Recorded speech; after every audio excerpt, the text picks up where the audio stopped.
nós pode. Olá, tudo bem? Estamos começando aqui mais um Entre Nós Pode, agora com presença de Tamara Braga, que é gestora de projetos de diversidade ESG na Petrobras e CEO e fundadora da Diversidade. Não é, Tamara? Isso mesmo, Renan. Um prazer estar aqui com você, viu? Muito obrigada pelo convite, pessoal. Estou muito feliz em tudo que a gente vai construir aqui hoje. Eu também estou, inclusive, curiosíssimo, porque assim, eu já estava comentando aqui contigo no backstage, mas você está sendo uma estrela aqui na Crescimento. Todo mundo falando, nossa, Tamara está vindo aqui ver a gente, pessoas que já trabalharam com você, pessoas que já viram suas palestras. Então eu estou me sentindo super honrado, de verdade, obrigada. de estar falando aqui contigo. E, inclusive, queria muito aproveitar essa tua presença, porque a gente vai falar sobre diversidade e inclusão. E eu queria aproveitar a tua presença aqui justamente para a gente tentar tangibilizar isso um pouco mais, porque eu sinto que muitas vezes no mercado corporativo, quando a gente vai falar, a gente fala muito sobre os dados. E aí fica uma coisa meio fria, né? Tipo, os benefícios da diversidade estão lá. São esses aqui. Criatividade, inovação, tudo isso está ligado à diversidade e inclusão de uma empresa.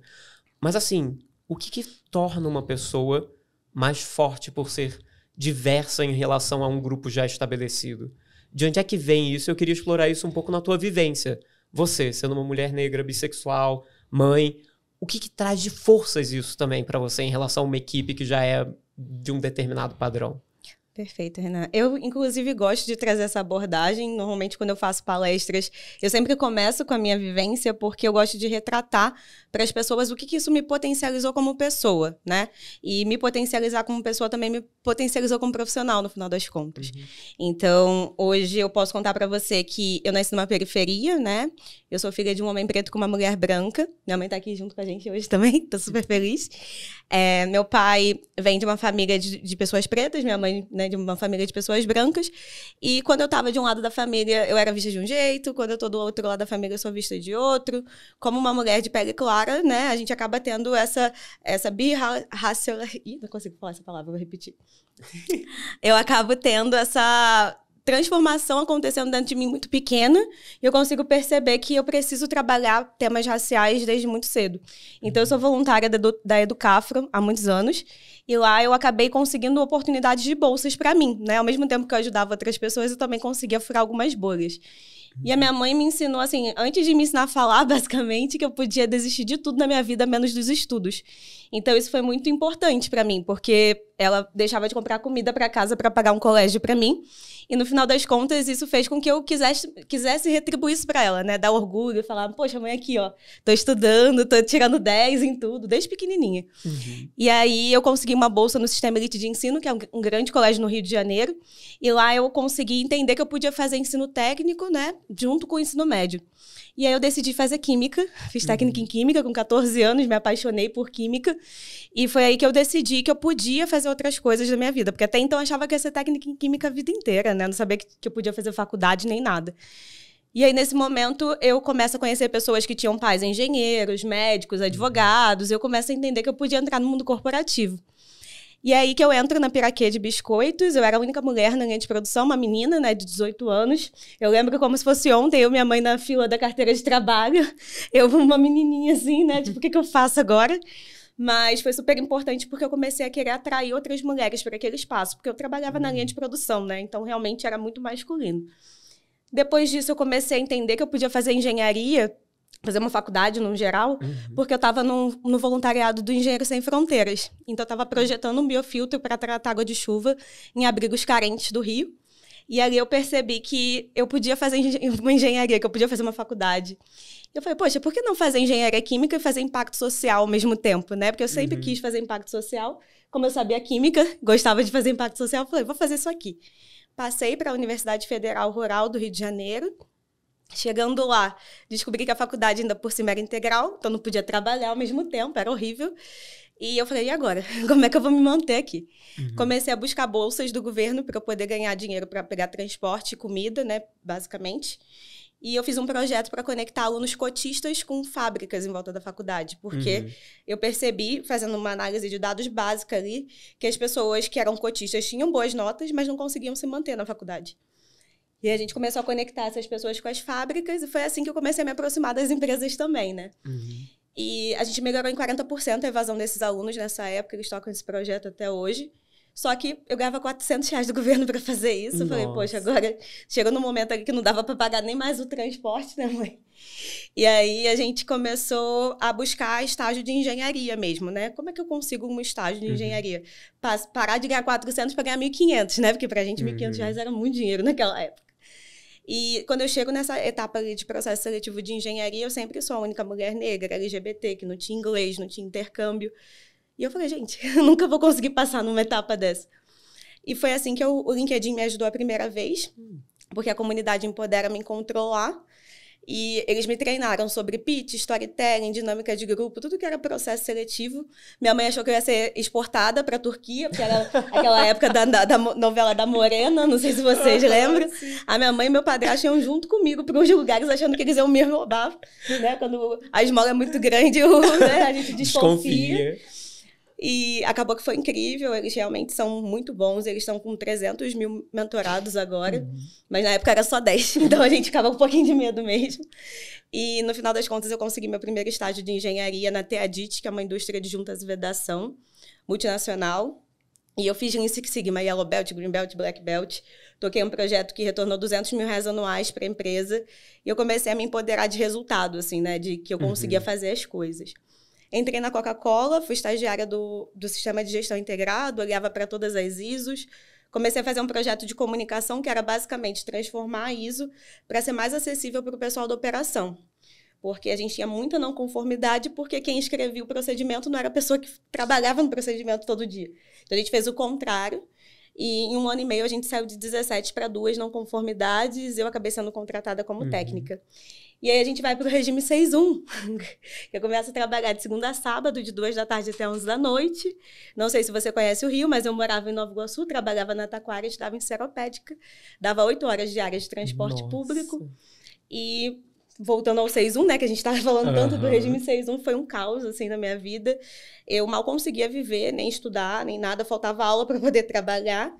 Mas também foi importante porque a gente começou a ter um pouquinho mais de conforto em casa, né? Foi meu primeiro emprego CLT, então me ajudou bastante, dizendo assim. Nesse momento, eu tenho que sair da Coca-Cola para poder ir para um lugar mais perto da minha faculdade, da minha casa, porque senão eu não ia conseguir me graduar. E eu entrei na Embeleze. E aí, na Embeleze, foi meu primeiro susto positivo em relação à diversidade, porque 80% da linha de produção era formada por mulheres negras.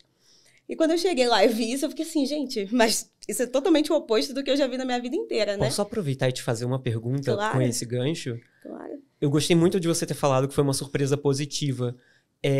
O que você viu de diferença no modo de trabalho, no clima, talvez, de cultura também, com a presença dessas pessoas? Perfeito. Totalmente diferente, né? E eu tive a chance, na verdade, de tirar essa dúvida com o dono da Embeleze. Eu cheguei a conhecê-lo, era o seu Itamar Serpa, ele faleceu ano passado, infelizmente. E ele me contou que 50 anos atrás, quando ele criou a Embeleze, o produto principal dele era o Enê, aquele que alisa e pinta o cabelo. Então, de 80% a 90% das consumidoras eram mulheres negras. Então, ele entendeu lá atrás que se ele não tivesse esse retrato da sociedade de consumidoras dele, ele não entendeu o próprio produto que ele está vendendo, né? Então, ele tem um instituto Embeleze que forma mulheres cabeleireiras. Inclusive, minha mãe fez vários cursos lá quando eu era criança. Mas, além disso, ele queria trazer isso para a realidade ali da fábrica. Então, tinha salão de beleza em volta. A gente se maquiava, a gente pintava cabelo, a gente cortava, fazia tudo ali. E ele conseguiu entender há muito tempo atrás do que a gente tenta ensinar hoje, né? É basicamente ter a vivência e as necessidades do cliente dentro de casa, né? Exato, exato. É muito legal o trabalho que ele conseguiu desenvolver. E quando a mulher negra começa a não só alisar o cabelo, começa a usar o cabelo crespo e cacheado, ele consegue fazer essa virada de chave também. Porque antes ele só fazia produto para alisar. Sim. E a partir desse momento ele consegue fazer os produtos crespos e cacheados também, que é o que a Embeleze vende mais hoje, inclusive. E não faliu a empresa, né? Basicamente, porque senão ele não ia estar conseguindo tocar até hoje. Pelo contrário, abriu novos mercados, inclusive. Exato. Porque é isso, às vezes no pensamento padrão você tá vendo isso daqui, quando a oportunidade é desse tamanho também, né? Exato. E foi assim que eu entendi que diversidade era negócio, né? E que a gente tinha que não só falar de impacto social, mas mostrar o quanto que isso tem de retorno financeiro para a empresa. Nesse momento eu me graduei, fui a primeira pessoa da minha família a ter um diploma também. E eu comecei a entender que eu podia fazer trainee. Eu fiz uns 40 processos de trainee na minha vida, assim. achando que eu não ia passar em nenhum. Acabou que eu passei para Ambev. Larguei tudo no Rio, vim morar aqui em Campinas, na verdade ali em Jaguariúna, né, que é onde era o CSC. Só que me botaram na área de compras. Nada a ver com o que eu tinha feito até então. Só que meu projeto era diversidade de fornecedores. E aí eu comecei a entender que a gente estava falando de diversidade para fora, mas não estava falando para dentro. Então eu fiz censo de diversidade, eu mesma fiz um forms, saí rodando ali na área de compras. Depois eu comecei a desenhar um projeto de treinamento de pessoas pretas para entrarem nas vagas da Ambev. A gente melhorou em 38% a contratação de pessoas negras com o meu projeto. Acabou que o vice-presidente de suprimentos e sustentabilidade me puxou para tocar à frente de diversidade da área dele. E foi assim que eu comecei a me aproximar e falei, é isso que eu quero fazer da minha vida. Só que a Ambev não tinha uma área de diversidade ainda. Eu comecei a tentar outros trainees. Falei em todos os processos que eu queria ir para RH trabalhar com diversidade. Acabou que eu passei para a Whirlpool, que é a Brastemp Consul aqui no Brasil. Falei o tempo inteiro que eu queria diversidade de RH, me botaram na área de vendas. E eu falei, gente, o que eu vou fazer na área de vendas aqui? Socorro. Só que, ao mesmo tempo, tinha um outro trainee que estava lá mais tempo. Ele falou assim, Tamara, não importa o projeto que você pegou, você está com o melhor líder aqui da empresa. Que é o Sidney Sugino. Eu sempre falo dele porque ele realmente fez toda a diferença na minha vida. Inclusive, ontem ele estava pegando meu endereço de casa para mandar presente para o meu filho. Ele é incrível. E o meu projeto era criar uma nova unidade de negócios dentro da Whirlpool focada em acessórios. Só que aí, a gente estava na pandemia, ficando mais tempo em casa. Então, eles queriam melhorar a jornada do consumidor dentro da cozinha e da lavanderia. Então, eu comecei a importar vários acessórios de vários países e eu conheci mais dos nossos portfólios em geral aqui no Brasil. E eu percebi que a gente estava deixando de ter produtos manuais e virando tudo de touch. Se você for ver sua geladeira, micro-ondas, a maioria das coisas agora são de touch, né? E a gente perdeu a acessibilidade para pessoas cegas com isso. E aí eu desenvolvi um adesivo, né, um projeto de adesivo, apresentei para o Sugino, ele falou, vamos lá. E aí ele me botou para apresentar o projeto para o presidente da empresa, do nada. E foi assim que eu comecei a fazer o projeto acontecer. O presidente falou assim, dá para fazer em 40 dias? Porque eu quero ir na frente da concorrência. Aí eu falei, tá, se você me der gente e dinheiro. E a gente botou na rua, a gente acessibilizou também o site para disponibilizar o adesivo. E até hoje eu recebo mensagem das pessoas que receberam os adesivos e as cozinhas que a gente acabou promovendo, que em 40, 50 anos de vida nunca tinham conseguido fazer um ovo ou um arroz sozinhas e que agora elas conseguem. Então foi o melhor projeto que eu já toquei na minha vida. E a partir desse momento foi quando eu descobri que era isso mesmo que eu queria fazer e que diversidade não necessariamente precisa ficar no RH. Que a gente precisa realmente fomentar que todo mundo tenha diversidade como uma habilidade, né? E não como uma área em específico dentro da empresa.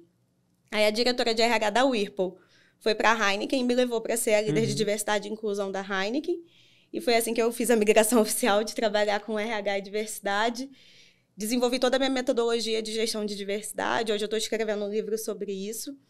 E na Heineken eu tive a chance de olhar comitê, grupo de afinidade, meta, bônus. Eles tinham uma estrutura muito aberta para fazer isso, porque na Holanda eles têm uma vice-presidente de diversidade, então era muito mais fácil de tocar. E foi assim que eu falei, poxa, é isso aqui mesmo que eu quero fazer. Virei LinkedIn Top Voice nessa época, começaram a me pagar para fazer post. Eu fiquei assim, gente, não é possível que isso está acontecendo na minha vida, mas foi muito legal. E a GUP me chamou para ser a head de diversidade e inclusão deles. Em 8 meses, a gente dobrou o número de pessoas com deficiência. A gente chegou a 3% de pessoas trans e saímos de 19% para 31% de mulheres e pessoas não binárias na tecnologia. E acabou que a gente acessibilizou a plataforma da GUP também para pessoas cegas poderem usar. E foi assim que eu ganhei o prêmio de melhores práticas inclusivas da Endeavor, dentro desses projetos da GUP. A GUP tem quase 50% do market share no mercado. Comecei a ser chamada como consultora para outras empresas. E eu decidi criar a Diversidade Hub nesse momento, porque eu comecei a perceber que eu estava ganhando mais, né, fazendo meus trabalhos sozinha do que dentro da empresa. E a minha empresa ela tem o foco de trazer squads representativos para várias áreas. Então, a gente faz desde campanha de marketing, até produtos acessíveis, até o escritório com acessibilidade, treinamento e desenvolvimento, todo 360 da diversidade, né? E hoje a gente está com 50 pessoas parceiras que vão me ajudando a construir esses projetos. Uma coisa que você falou ficou muito marcada para mim, que você disse que diversidade não é uma coisa do RH. E eu acho que é muito isso. Não pode ser uma coisa, não deve ser uma coisa só do RH. Na tua trajetória dá para ver muito que a diversidade ela está também diretamente ligada ao produto, ao serviço que a empresa vende. E outra coisa que me chamou muita atenção, e aí eu gostaria de fazer uma pergunta assim, Bate-bola, jogo rápido. Ficou muito claro para mim, nessa tua trajetória, o seu poder de criar comunidades, de acionar pessoas e fazer acontecer. Eu acho que isso é uma fortaleza tua, mas eu queria que você me dissesse, assim, 3 outros pontos que você acha que, pela sua vivência, por ter vindo de onde veio, por ter feito os empregos que você fez, por ser quem você tem de fortaleza. Da sua origem mesmo, da sua origem, da tua trajetória. O que te dá força e te destaca também no mercado de trabalho? Eu acho que a parte mais difícil para a gente que não se enxerga nesses espaços é começar a ter autoconfiança. Uhum. E aí, às vezes, é muito mais sobre parecer do que ser, né? Já dizia a Rihanna, que a gente tem que fingir de vez em quando. Então, você finge até você mesmo acreditar. Então, acho que isso foi muito crucial para eu conseguir chegar em qualquer lugar. Porque não quer dizer que eu tô aqui parecendo autoconfiante, que eu estou autoconfiante o tempo inteiro, né?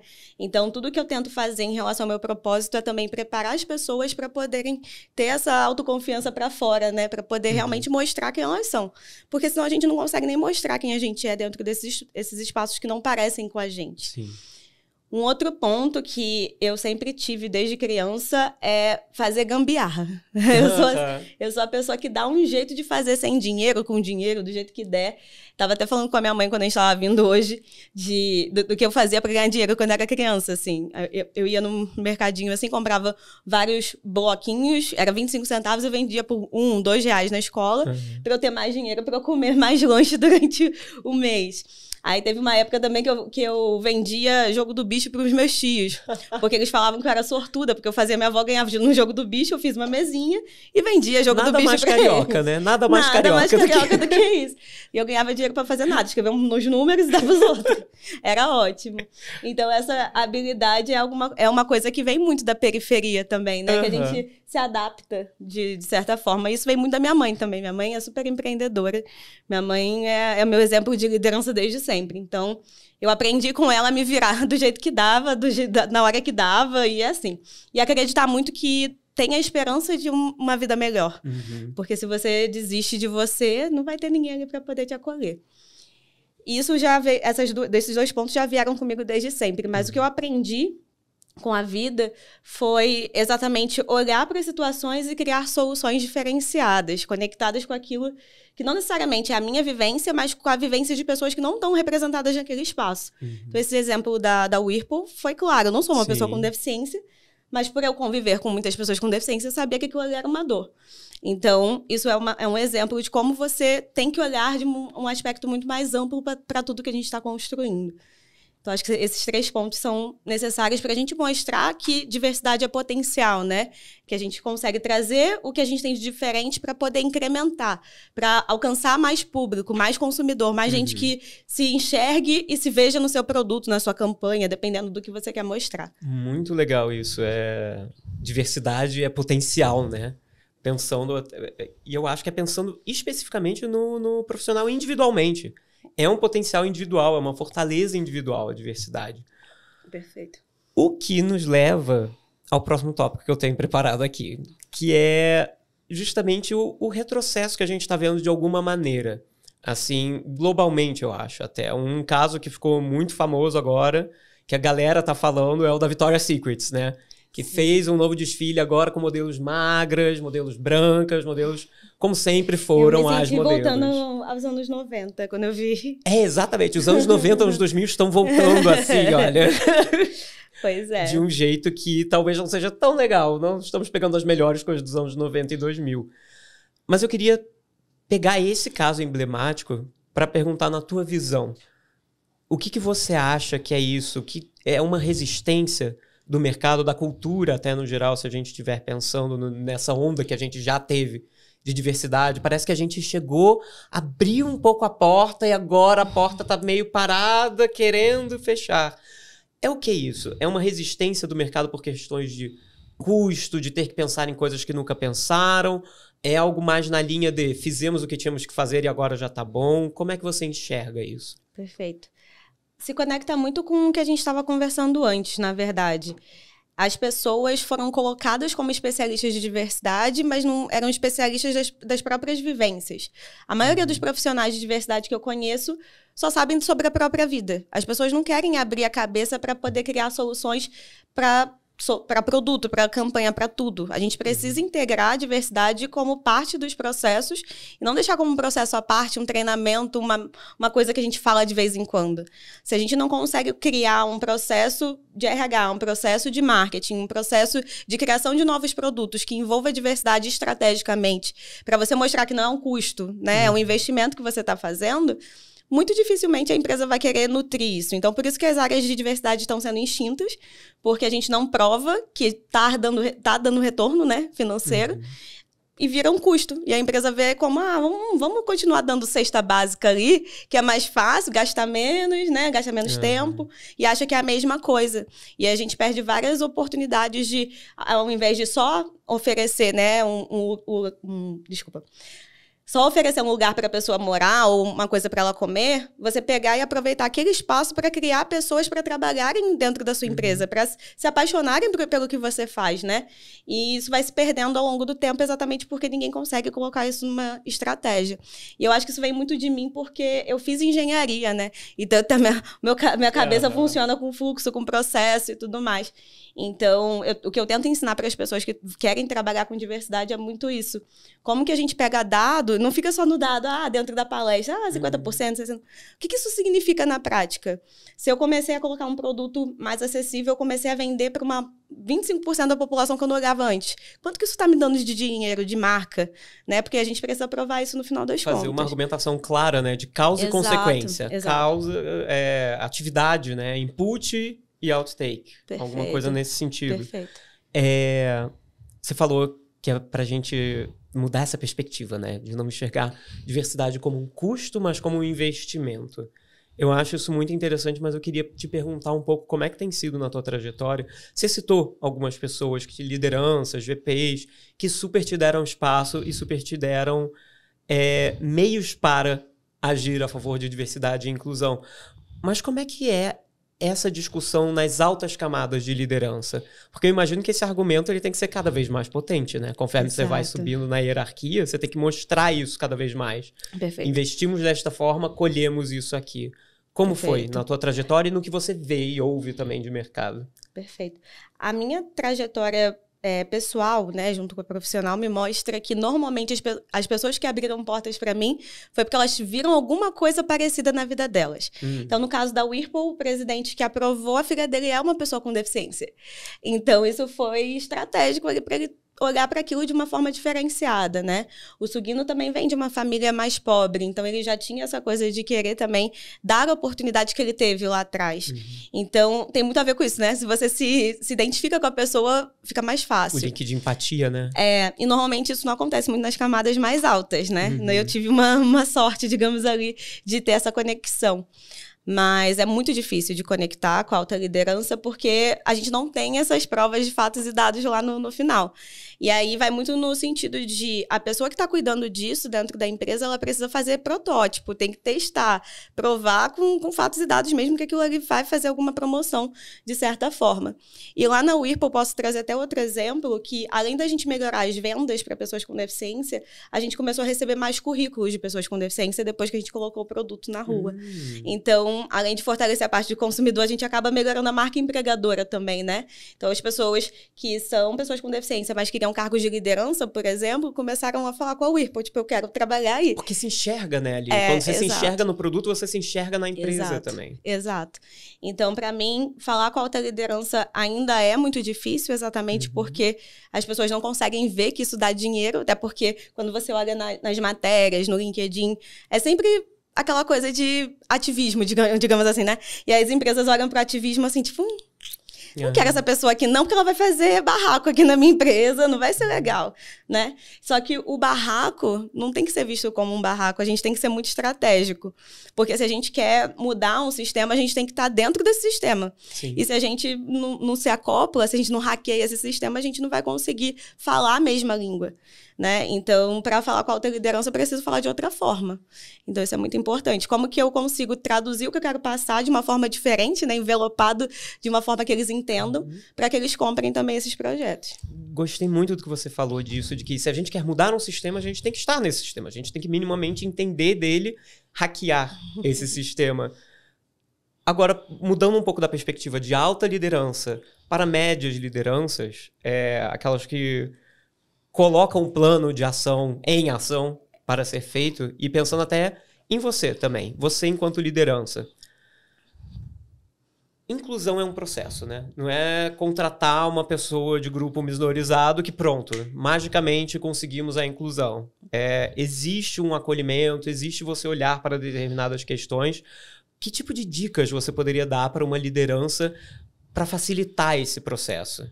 E até para lideranças não só na facilitação desse processo, mas em que pontos de atenção você deve dar o seu foco, como esse, de enxergar causa e consequência e apresentar isso para níveis superiores. Perfeito. Eu vou até trazer uma coisa que eu tenho sentido. Eu tenho mais dificuldade com a média liderança do que com a alta liderança, inclusive. A alta liderança já consegue entender mais quando você fala de bolsa de valores, por exemplo, a B3 agora faz análise de diversidade. Isso vai impactar na ação da empresa, impacta, pronto, muito fácil de enxergar. A média liderança ainda é muito curvada à cultura da sociedade. Então, tipo assim, se eu sou uma média liderança, sou uma pessoa preta, se eu cheguei aqui, qualquer um pode chegar. Né? A gente ainda é muito incumbido de pensar dessa forma para poder manter o sistema como ele é. Deixa eu te fazer uma pergunta, um parêntese aqui muito rápido. Você acha que existe algo na média liderança também de receio de estar causando? Receio de causar uma turbulência por trazer algum determinado tipo de pauta, enquanto nas altas lideranças já existe mais desse empoderamento, né? Porque aí não tô mexendo com ninguém, né?